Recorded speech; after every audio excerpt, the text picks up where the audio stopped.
Hello, सर्वांना माझा नमस्कार. टीम, आपल्याकडे सध्या इनऑपरेटिव्ह अकाउंट ऑपरेट करण्याचं एक टास्क आलेला आहे, ज्याचे की आपल्याला कॅम्प लावायचे. कॅम्पमध्ये मी बऱ्याचशा जणांची निवड करून त्यांना डेटा पण प्रोव्हाइड केला आहे आणि ब्रांच मधून पण डेटा घ्यायला सांगितलं. एक दोघांचं म्हणणं असं आहे की आमच्या लॉग इन मध्ये डेटा दाखवत नाही. तर त्यासाठी काय करायचं टीम, आपण लॉग इन केलं पोर्टल, त्या ठिकाणी SBI ऑदर सर्व्हिसेस 2 मध्ये ही फॉलोअप अशी नावाची विंडो आहे. यामध्ये लाईकली इनऑपरेटिव्ह रिकेवायसी असे ऑप्शन आहेत.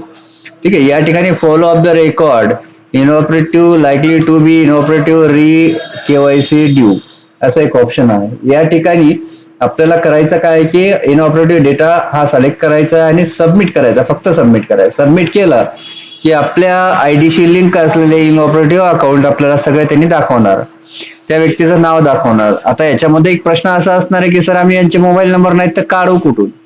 ठीक आहे, ब्रांच मधून जी लिस्ट मिळाली त्याच्यावर मोबाईल नंबर आहेत, आले तर ठीक आहे, नाही जर आले तर ते फक्त या नावापुढे एकदा सिलेक्ट करायचं, इथं सिलेक्ट करायचं आणि ओके म्हणायचं. ओके म्हटलं की त्या व्यक्तीचं नाव, अकाउंट नंबर, त्याचा मोबाईल नंबर, त्याचा ऍड्रेस, त्याच्या डिटेल्स, या सगळ्या गोष्टी इथं अवेलेबल होणार. या सगळ्या घेतल्यानंतर आपल्याला आधार कार्ड, पॅन कार्ड, बँकेची पासबुकची झेरॉक्स ही त्याच्याकडनं स्वसाक्षरी करून घ्यायची आणि यामधून सबमिट केल्याच्या नंतर जी आपल्याला प्रिंट निघेल त्या प्रिंटानुसार आपल्याला ते ब्रांच मध्ये चेकर मेकर साठी द्यायचंय.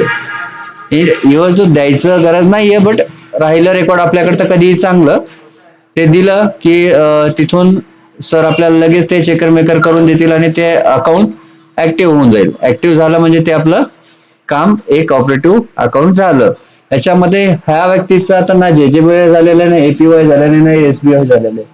हे आपल्याला आपल्या इन्सेंटिव्ह स्लॅबचं टार्गेट पूर्ण करण्यासाठी हा व्यक्ती आपल्याला भेटेल. आणि जसं अकाउंट याचं ऑपरेटिव्ह झालं त्याप्रमाणे याचे आपण 1,500 2,000 जे काही अकाउंटला पैसे भरून घ्यायचे ते घ्यायचे.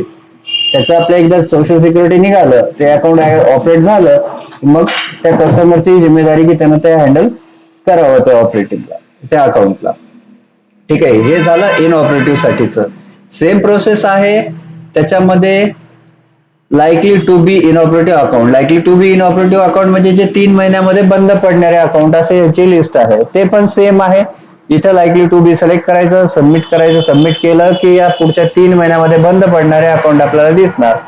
त्या ठिकाणी परत त्या व्यक्तीचं नाव सिलेक्ट करायचं, सिलेक्ट करून सबमिट करायचं. सबमिट केलं की सेम ही इन्फॉर्मेशन आपल्याला तिथं त्याची दिसणार. व्यक्ती ओळखीचा असेल त्याला फोन करून बोलवून घ्या, अदरवाईज इथं त्याचं सगळं घेऊन सबमिट करा आणि त्याचं अकाउंट ऍक्टिव्ह करा. ऍक्टिव्ह झालं की हे सेम कंडिशनला त्याचं लगेच ऍक्टिव्ह होईल. इथं काही केवायसी डॉक्युमेंट घ्यायची तुम्हाला आवश्यकता नाही. टीम, या व्यक्तींची ना JJBY झालेली आहे, ना APY झालेली, ना SBI झालेली. ही टीम आपल्याला, ही व्यक्ती आपला सोशल सिक्युरिटीचं टार्गेट पूर्ण करण्यासाठी आपल्याला कामात येणार आहे. तर थोडंसं एफर्ट घ्या, आपलं टार्गेट सहज पूर्ण होईल. याच्यामध्ये आणखी जर काही कुणाला प्रॉब्लेम असतील किंवा नाही कळालं किंवा कुठे काही लक्षात येत नसेल तर मला कॉल करा, मी तुमची पूर्णपणे सहाय्यता करेल. अदरवाईज ब्रांचचे BM सर आणि सर्व्हिस मॅनेजर सर यांना सुद्धा RBO मधून AO मधून सूचना दिल्या गेलेल्या आहेत की हा सगळा डेटा प्रोव्हाइड करा. जिथे तुम्हाला अडचण येते त्या ठिकाणी मला कॉल करा, मी तुमच्या सेवेसाठी हजर आहे. धन्यवाद टीम.